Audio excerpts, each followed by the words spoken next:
Nous vous savons nombreux à suivre le journal de la ville, mesdames et messieurs. Voici le sommaire. Les enseignants réunis au sein de l'intersyndicale de l'EPST ont déposé leur mémo ce mardi à la primature. Ils exigent au Premier ministre, chef du gouvernement, la mise en application de son décret sanitaire signé le 12 novembre 2021 au sujet du FPF et l'opérationnalisation de la caisse de la retraite. Journée internationale de la liberté de la presse, le ministre de la Communication et Médias, Patrick Mouyaya, dénonce les attaques systématiques et les propos frissants, l'injure à l'endroit du chef de l'État. C'est tout pour les sommaires, mesdames et messieurs, et encore une fois, bienvenue dans ce journal.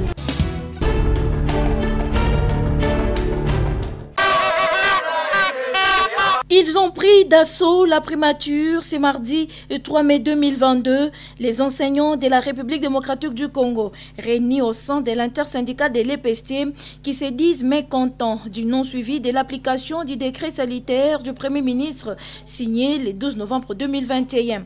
Pour ce faire, un mémo a été déposé au sujet du FPF pour obtenir son activation et aussi pour l'opérationnalisation de la caisse de retraite, y compris les dossiers TENAFEP. Depuis son accession au pouvoir suprême, le président de la République, son Excellence Félix-Antoine Tshisekedi Tshilombo, chef de l'État, soucieux de l'éducation de la jeunesse congolaise, a fait de son mandat quinquennal la gratuité de l'enseignement primaire, son programme phare conformément à l'article 43 de la Constitution de notre pays, la République démocratique du Congo. En effet, le FPF a pour finalité, entre autres, l'appui au salaire de l'enseignant de l'EPST venant des ressources extra-budgétaires, comme souligné lors des assises de Mbouela. De même, certaines décisions ont été prises et adoptées lors de votre 39e Conseil de ministres en faveur des enseignants de l'EPST. Nous citerons le cas de l'opérationnalisation de la caisse de retraite en faveur de l'enseignant de l'EPST. Qu'est-ce qui bloquerait sa concrétisation? Les enseignants restent sereins que leur mémorandum déposé à ce jour à la primature trouvera solution. Nous restons convaincus que le présent mémorandum doit faire objet d'appel à votre esprit patriotique et surtout comme responsable de l'exécutif qui a les leviers de commande en main en y réservant une suite satisfaisante au cours de ces mois de mai, faute de quoi vous serez tenus comme les seuls responsables de l'échec de la gratuité.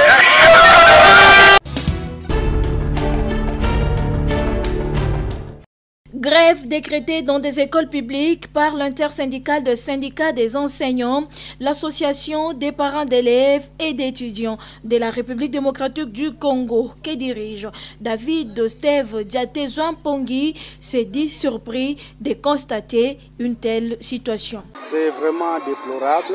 Les parents d'élèves et d'étudiants ont été surpris de voir qu'il y a un groupuscule d'individus se déclarant syndicat. C'est un syndicat non connu, non enregistré au sein du ministère de l'EPST qui pense pouvoir venir troubler l'ordre public au sein des écoles publiques primaires parce qu'ils tiennent à voir revenir l'ancien système de prise en charge des enseignants par les parents. Nous disons non, et nous parents, nous ne reviendrons plus jamais au système de prise en charge des enseignants de l'école primaire. Cependant, l'ANAPECO attire l'attention du pouvoir organisateur sur l'application du Code 22. Nous déplorons en même temps le laxisme et le laisser-faire de l'administration centrale et des administrations provinciales qui laisse venir faire danser n'importe qui dans la cour des écoles où on pense que l'école c'est la cour du roi Péto. Il n'en est pas question. Il revient à l'administration centrale et aux administrations provinciales de faire respecter le code 22, le code de conduite et d'éthique régissant les enseignants. L'année scolaire tend vers sa fin, loin des élèves cette zizanie et les troubles dans des écoles, rétorque le président de l'ANAPECO. Nous savons qu'il y a des politiciens qui sont derrière cette affaire, qui tiennent à tout prix à faire partir le ministre Tony Mwaba, mais nous disons que c'est de l'ingratitude parce que le ministre Tony Mwaba vient de réaliser ce qu'aucun autre ministre n'a fait avant lui. Faire mécaniser et payer plus de 200 000 enseignants pendant une période courte de 1 an seulement d'exercice. Il faut le faire. À l'intersyndicat des syndicats des enseignants, des maîtres de l'ordre, dans sa corporation, martèle-t-il.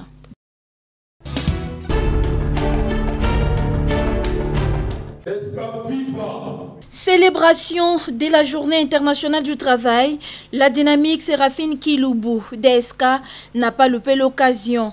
Et là, c'est dimanche 1er mai 2022, réunis à son siège, les membres de son association, question de réfléchir sur cette journée et voir comment faire pour pousser les membres à l'entrepreneuriat, explique le coordonnateur national de la DSK, Trésor Kibati. Oui, il est vrai qu'aujourd'hui, c'est la journée internationale du travail. Nous, au niveau de la dynamique Séraphine Kiloubou, nous avons récupéré cette journée pour réfléchir ensemble avec les hommes, s'agissant de notre devenir commun. Où est-ce que nous sommes? Où est-ce que nous allons? La dynamique veut créer des ateliers pouvant permettre à ce que tous ces membres puissent avoir un cadre où ils peuvent échanger, où ils peuvent discuter. Ça concerne beaucoup plus l'entrepreneuriat. Ça concerne aussi le patriotisme parce que dans le grand thème que nous développons ici, c'est le changement des narratifs Congo Ifo et Bonga. Une journée qui a connu la participation active de la présidente de la dynamique qui porte son nom, Séraphine Kiloubou, vice-ministre de la Défense, venue encourager les membres de l'association à se tenir debout pour accompagner la vision du chef de l'État, Félix Antoine Tshisekedi Tshilombo, qui veut voir tout Congolais au travail afin de développer la République démocratique du Congo. Azalina souci ya mboka mais boyebi soko kuti eloko basi ba détruire pour que yo muto bali akoya kotel misango, c'est un problème. Alors mieux vaut olena ko yimaima obondela pona ye. La dynamique Séraphine Kiloubou reste ouverte à toute personne qui souhaite travailler dans la vision du changement, d'où la présence de la Kadejgov RDC à la DSK. Nous avons beaucoup de matériel que nous allons apporter auprès d'elle qui vont faciliter qu'elle puisse mettre facilement en pratique le social qui est son action ou sa vision. Dans nos domaines, nous avons la matière que nous allons disposer auprès d'elle et avec ça, elle va mettre en pratique. Ça va faciliter les changements et le développement de notre pays. DSK pour le social du peuple congolais, changement des narratifs, Congo, il faut et Bonga.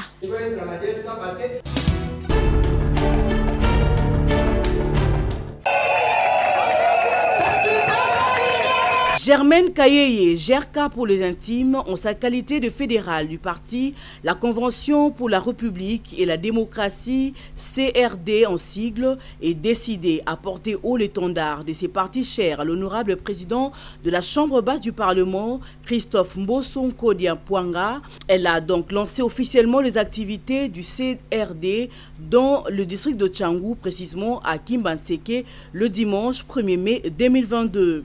En présence de l'interfédéral, les cadres de la CRD, le chef du quartier, les notables et la population de Kimbanseke venus en masse répondre à cette invitation. L'objectif de cette activité est de présenter la CRD et son autorité morale, mais surtout demander la confiance de la population. Activité à l'élo, les 1er mai 2022, ils ont pour la sensibilisation.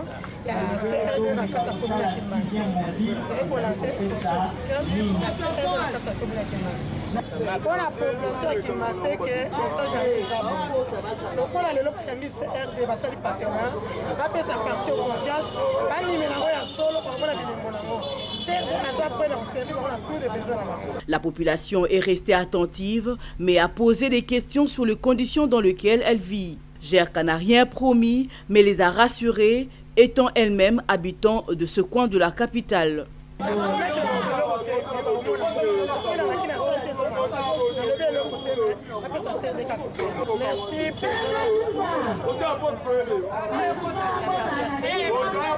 Merci la présidente Fati. Dans la bonne activité, parce que Dimi ko soutenir. Animo ko tina suka. Kimase kandubi baksono suka social. Donc soutien est La mission est d'installer la CRD dans toutes les parcelles de Kinshasa, surtout à Kimbanseke, un quartier longtemps oublié.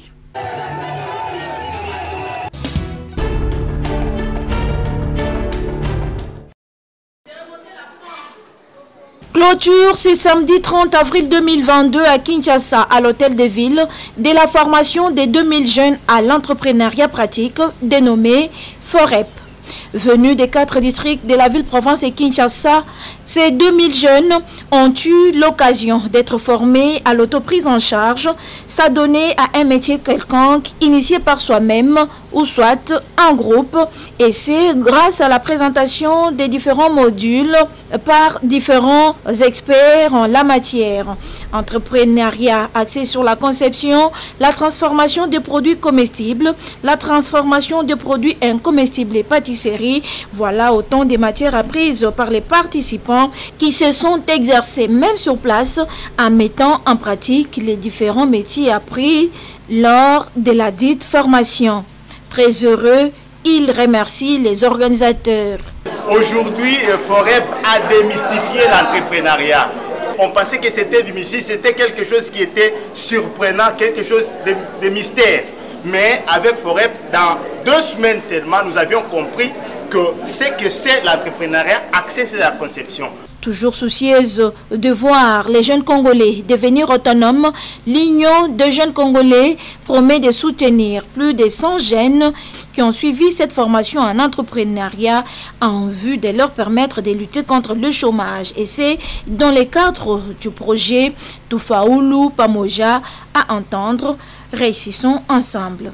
Rémi Flamme Mangwamba est coordonnateur provincial de l'UJCC Kinshasa. Nous sommes venus accompagner cette formation. Vous savez que notre projet Tufaulu Pamoja est dans sa 3e phase entrepreneuriat. Là où partout on parlera de l'entrepreneuriat des jeunes dans la ville-province de Kinshasa, ils nous verront. UJCC, c'est une plateforme. On a besoin de jeunes qui veulent, n'est-ce pas, progresser dans l'entrepreneuriat, qui viennent, qui nous voient dans nos structures, et ça sera une bonne chose, on va les accueillir.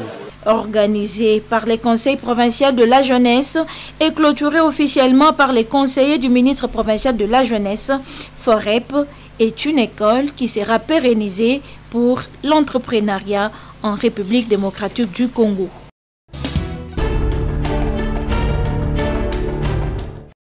1er mai dédié journée du travail sur toute l'étendue de la République démocratique du Congo. Nos reporters sont descendus sur le terrain dans quelques quartiers de Kinshasa pour s'apercevoir des conditions dans lesquelles les employés ont passé cette journée leur dédiée. En croire Ewagi Bailotaka, chef de quartier Mpassa 3 Bibois, affirme que cette journée passe dans la méditation. Ezebe lokola ozokuta biso ndenge ezoleka mwa mikolo oyo mwa kpokoso ezali tozofete yango kaka ndenge moto nyonso azolekisa me tozosenga kaka na babandeko bakonzi baoyo ya likolo bakoka kobongisa ke tofete yango mbala mosusu ekoya na ndenge elongo bani. Il n'a pas aussi manqué de fortifier tous les travailleurs du Congo à ne pas s'en faire, mais de continuer à croire au redressement de cette nation. Tosengi kaka ke basala effort ceux qui lelo aussi à colia te que ceux qui ça qui lelo aussi à colia te aussi à comme la te ingelo batte que fête l'équipe na mo ko na ko lo ba kona bande ko bai o bazali ba collègue ya musala o to sala musala l'état to le maube musala mi nyoso to sala to le mbate ko sala musala nga état que communicateur na ya bino ya journal de la ville ya Kinshasa nga état que communicateur na sengika ke bandeko to mi pesa na toujours elikia pe espoir to mi pesa peka na kati ya musala lobi na ndele soki nzambe oyo akokisaka nyonso pe bakonzi ya likolo bakanisi biso tozonga na etat ezalaka ya malamu. Il a souhaité une bonne fête de travail à tous les travailleurs du Congo, en commençant par le chef de l'État. Nakoki kosukisa na kopesa bakonzi nyonso oyo yanga ya likolo. D'abord bandana mokonzi ya mboka numéro 1 ya République na tombeli fête lamu ya mobu ya biso bato ya musala na kiti epa ya ministre mokonzi numéro 1 ya République na tombeli pe fête lamu na tombeli tata na nga ya ville province ya Kinshasa Gentini Mbaka Ngobila na Gentini Ngobila Mbaka na tombeli fête lamu elongo na bandeko nyonso ba travailleurs ezala ba mama bourgmestre nanga ba papa bourgmestre oyo tosala na bango bandeko nanga banso ya musala baninga na ba chef de quartier oyo tosala na kati ya commune ya Nsele na tombeli bino fête lamu. L'association culturelle Nandé Garanda de Kinshasa, ACN Kinshasa, a un nouveau président. Il s'agit d'Ekiban Lianzenze Dianabo Wamusihiro, élu ce dimanche 1er mai 2022 à l'issue d'une assemblée générale élective organisée dans la grande salle de la paroisse Notre-Dame de Fatima à Gombe. Élu avec 589 voix sur 900 votants, Kibon Lianzenze Dianabo Wamusihiro est secondé par Marie-Rose Kavira Kambere au poste du premier vice-président, élu avec 428 voix. Des élections qui se sont déroulées en toute transparence, sans casse et dans la paix. Ému de joie, le président élu remercie ses électeurs et promet de poursuivre les combats menés par son prédécesseur, celui de réunifier la communauté nandé et de voir cette dernière vivre dans la paix. Nous disons merci à vous tous ici présents d'avoir accepté de venir massivement soutenir votre communauté et signe de grand amour que vous avez envers notre communauté. Nous voulons un Ghana uni, un Ghana fort. Pour rappel, l'association culturelle Nandé Garanda de Kinshasa était dirigée par Jérôme Paluku Kandou qui se félicite pour la mission accomplie au sein de cette association et félicite le nouveau comité élu. Nous pensons que les comités qui viennent de nous succéder, avec qui nous avons travaillé, en même temps quand ils n'étaient pas encore aux affaires, pour pouvoir continuer, et aussi nous autres, le fait de terminer notre mandat ne signifie pas que nous avons quitté la communauté. Ça nous renvoie à une plus grande responsabilité parce qu'en même temps, nous allons être leurs conseillers, nous allons donner des orientations pour pouvoir aller de l'avant. Tout est bien qui finit bien, c'est dans la prière et dans la joie que s'est clôturée cette assemblée générale élective et c'est après le mot de clôture prononcé par le bureau électoral ACN Kinshasa qui a joué son rôle en toute transparence.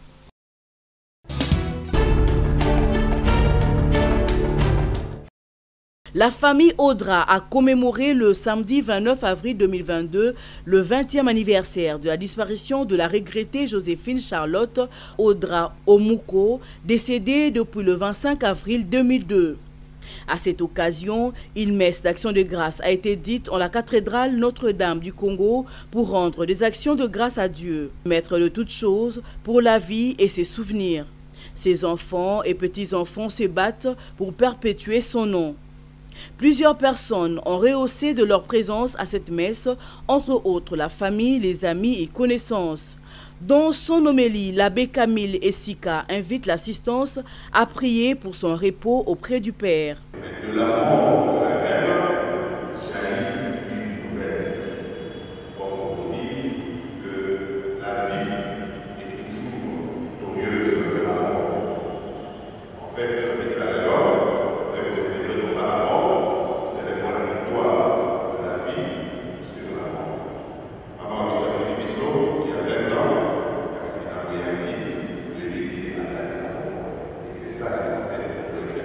Solange Audra, fille de la défunte, est revenue sur sa biographie et a aussi fait quelques témoignages sur l'illustre disparu. Aujourd'hui, nous sommes très heureux de vous accueillir pour rendre grâce à Dieu pour les 20 ans de baptême de l'Université de la Terre des Hommes le 25 avril 2002 à 16h. Pour rappel, elle a fait des études de droit à l'UNASA, d'où elle en sort licenciée en 1978. En 1983, elle est intégrée dans l'armée comme magistrate militaire après avoir effectué une formation économique. Elle a tout retour été substitut du procureur, puis première femme auditeur militaire de garnison à l'auditorat militaire de l'armée. Elle occupera cette fonction jusqu'à l'entrée de la FEDER. Ce que nous retenons d'elle, c'est qu'elle fut un modèle de rigueur et de droiture dans l'armée, une femme de caractère, une femme gentille, très serviable, très généreuse, toujours disposée à rendre service. 20 ans après, nous pouvons dire que nous ne n'oublierons jamais maman. Il s'est de noter qu'après cette messe, un cocktail avait été servi.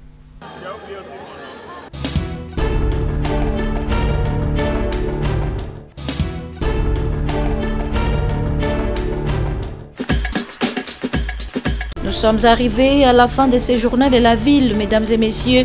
Merci de l'avoir suivi. Le prochain rendez-vous est fixé pour ce mercredi et d'ici là, portez-vous bien.